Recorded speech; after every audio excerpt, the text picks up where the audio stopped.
Hello and welcome to episode 2 of Pat Baer's Anime Club. That's right, I did my second episode. It's not a fluke. This is going to be every 2 weeks I do this. So it's every 2 Mondays, whatever. Every other Monday, you get what I'm saying. I don't edit this, so that wasn't a great way to start. But here's a great way to continue. Let's talk about anime I'm excited about, anime I'm worried about. That's right, in episode 1, I talked about a bunch of shows that were coming out. At the time of this recording, a couple of them haven't even come out yet. They're literally coming out the next day. Should I have waited a day and maybe talked about those? No. I'm going to talk about a show I'm really excited about. We've got 2 episodes out, and one that I'm worried about. We only had 1 episode at the time of this recording. At the time of the release, you can watch the second episode, and I'm hopeful that things have turned around a little bit. And I kind of understand why. But let's not start negative. Let's end negative, right? Let's start positive with the breakout show. If someone asked me, Pat, what's one show I should be watching this season? I would say Black Clover. But they aren't going to do that because there's over 100 episodes of Black Clover. They're not going to jump in on that. So I would say instead, okay, well, if you have Funimation or Hulu, then you should be watching After School Dice Club. That's right, After School Dice Club. It's a slice of life. There's so much shonen right now. There's lots of action adventure stuff. There's plenty. There's five isekai, but there's only a few slice of life shows. I don't even know if this is technically a slice of life because I feel like there's going to be a little bit of drama, a little bit of heartache. It's a comedy, I guess, but not really. I don't know. Uh, I don't know how to describe it other than to say that it's lovely, and that's why I think it's a slice of life. But I'll let you be the judge. Please watch episode 1. If you don't like it, move on to something else. But I think you'll enjoy it. Uh, if you love board games, this is a no-brainer. If you've never played a tabletop game, or your idea of card games is just Uno once in a while, or play apples to apples with your grandma, maybe this isn't going to appeal to you. But I think the mix of real actual games and the excitement around that, the excitement of the people that play them, the people that are learning to play them, uh, and the characters, I think it all meshes into a really lovely product. So, as you can see in the photo there, you got 3 girls. They're in high school. You got Miki. Miki is right there in the middle. She's the blue hair girl. You know she's the main character because she's got blue hair. Okay, so Miki doesn't have any friends until the show starts. That's right. She's one of those academic first. She wears headphones so that she doesn't get attention drawn to her. She doesn't hang out after class. She just goes to school. And that's worked for her, but it's been nagging at her. To the point where she spends the beginning of this episode, first episode 1, talking about, in her head, internally, how she doesn't really know what fun is. She's never really had fun. And she wonders about it. Is that something that's in the cards for her? That was not a pun, but you can take it. It was not intentional. It was a pun. I'm looking at character names because we're only 2 episodes in, and I've watched a lot of episodes of anime recently. So then we meet. Well, she's got twin tails here, so you know that she is fun-loving and getting things done. We've got Aya. Aya just moved to town.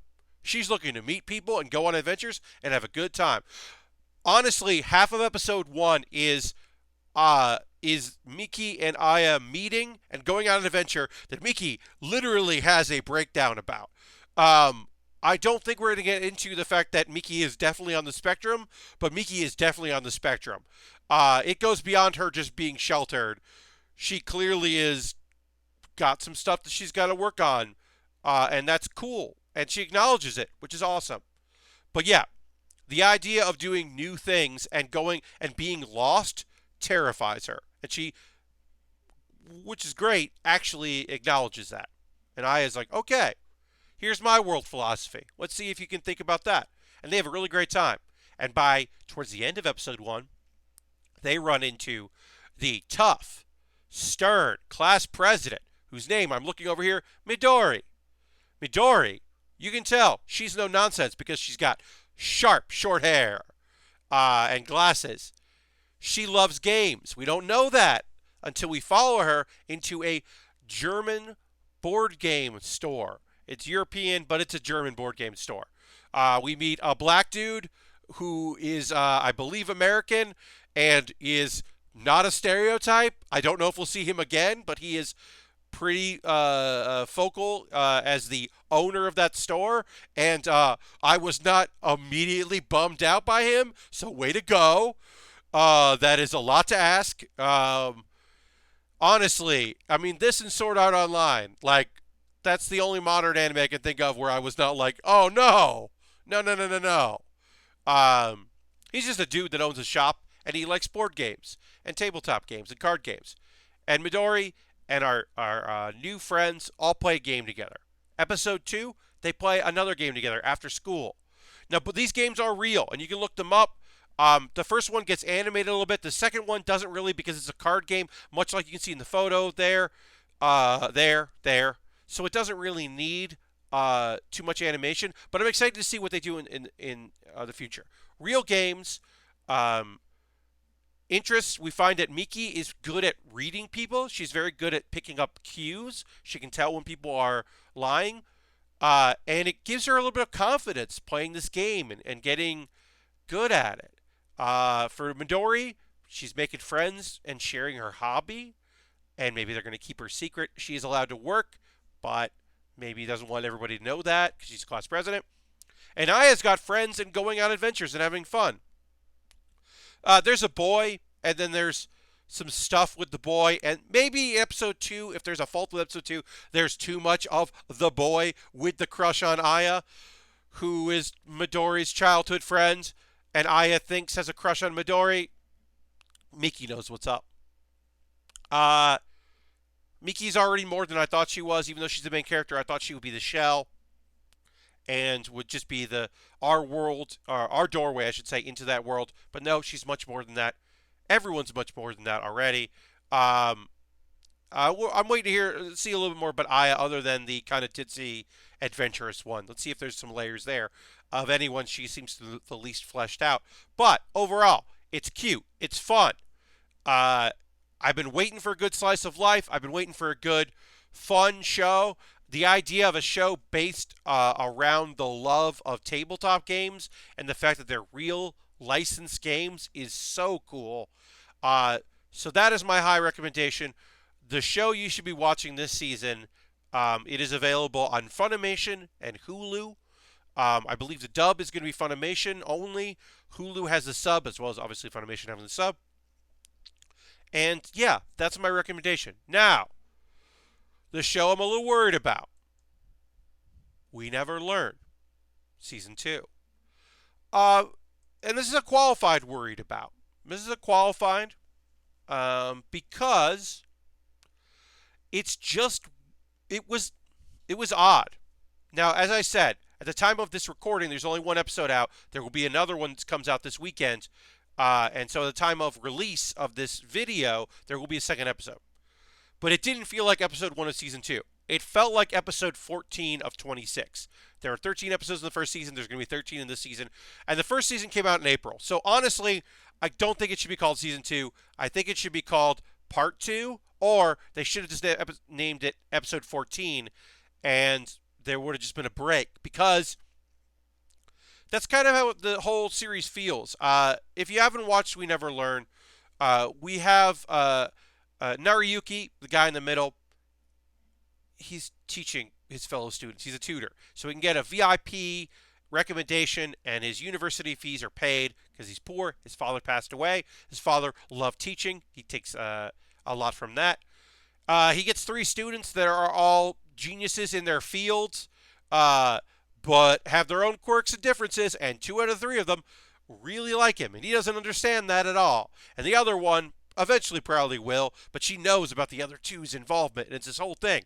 And then episode like 9 or 10 of 13, we are introduced to a 4th girl, because we go to cram school, which is basically summer school, but for people that are smart but really want to like get higher education. Sometimes it's people that need help in a certain subject. Sometimes it's people that just want to get higher up and or think that doing well in cram school will help them. So it's basically summer school. Once we get to summer school, what's her name? I'm looking it up right now. Asumi, the purple-haired girl. She is a Ronin. She didn't get into college. She's trying to get back in. She went to the same school as them. The teacher who's there on the in pink, um, she's my least favorite character. She's fine when she's strict. She's not fine when she's momentarily interested in our main character because he's a high school student. Come on, just come on, anime. It never gets bad, but it's not good. That part. The rest of it's great. Also, Ayumi is not interested in him, but actively flirts with him to mess with him because she thinks it's fun, and he's also helping her. But yeah, like I said, she gets introduced to episode 9, which is too late in the first season to introduce a new character, in my opinion. But if we look at it a 26 episode arc, that's totally fine and probably the best place to introduce a new character that's going to change the dynamic, I should say. So episode 1 of season 2, which is also episode 14, in my opinion, is a two-parter. Not two-parter, but two, like A story, B story. Um, Neither are particularly great. One is a joke about misunderstanding grades versus cup sizes. You knew it was going to come. You can't see in this photo, but was it Ogata Rizu down at the bottom there? She's short but stacked. And so it's a joke about like an A or an E or whatever, and it's a broad joke. We do get the fun gag of Mr. Horn Dog because different people keep accusing him of being horny, and he's like, I'm not like that. And so they call him Mr. Horn Dog in the subtitle, which I think is pretty funny. And then the second one, for some reason, the cram school goes to a hot spring, like an onsen or baths. It's unnecessary. This is the fan service episode. There is no, like, it feels like this should be the OVA. There's going to be two OVAs, but they haven't come out yet. This feels like an OVA, and that's why it's in this video, because it didn't feel like we got a new season. We're going to continue. They're still in cram school. Nothing has changed. It just felt like episode 14, and that worries me that the pacing of this show is going to be off. It's going to be one of those things where, did they really need 13 episodes this season to finish the school year? Yeah, are we going to finish the school year? Where are we going with it? How are we going to heighten the drama? Are we going to include Fumino, the blue-haired girl? Is she going to also fall in love? What's going to happen here? Are we going to get more stuff with the teacher? I really hope not. By the way, the teacher was encouraged by what's the dude's Naruyuki's father to become a teacher because he was such a great teacher, and so that's why they're kind of connected. And there's a lot, and it's a whole thing. And there's some childhood crushes and not understanding. He doesn't get that they're crushing on him because why would they? Well, I mean, it's anime, that's why. Anyway, I like this show. I enjoyed season 1. I was surprised season 2 was coming so fast, and now I understand that really they just took a break. So, ugh. Now, is this the show that I'm going to stop watching? No. That's probably another show that I'm going to wait to talk about when I talk about isekais, because that's coming up. Sometime in November, I will dedicate a whole thing to talk about isekai and wish fulfillment. We'll probably talk about how there's a show coming out that's not the isekai that isn't an isekai. And we'll chat about, at least I'll talk to you about, the isekai this season and this year, and how some of them break the mold and some of them are just the mold, and there's no getting around it. But that's not our next episode. In 2 weeks from this airing, right in time for Halloween, the week of Halloween, I'm going to be doing one about spooky anime. And not so spooky anime, but thematic anime. That's right. If you have a favorite horror anime, psychological or monsters, let me know in the comments. Please tell me what you think I should cover. I don't like horror. I don't like spooky stuff. I don't like tense stuff. But I will watch something paranormal for you. So let me know. I've been asking on Twitter, but I'll ask you here as well. Let me know what you recommend I should check out. And I will tell you about 2 shows that deal with monsters and witchcraft, but aren't spooky at all. They're just nice slice of life shows that happen to be about those kind of characters, and I think are a alternative to watching something spooky, scary this Halloween. That's the next episode. Also, hey, let me know what you love this season. What's your favorite show? Is it returning? Are you so invested in the new My Hero season? Are you excited about Radiant season 2? Have you been checking out some of the isekai? Do you love Black Fox, which I did not enjoy the special of? Maybe you really liked it. Let me know in the comments what your big anime is for this season. And if I'm not watching it, maybe I'll check it out. Thanks so much for watching episode 2 of Pat Baer's Anime Club. I should have switched over to this before, and I didn't, so we'll do it in this part of the outro. This has been Pat Baer's Anime Club. I'll see you in episode 3, Spooky, Scary, and Not So Spooky, Not So Scary. Bye-bye.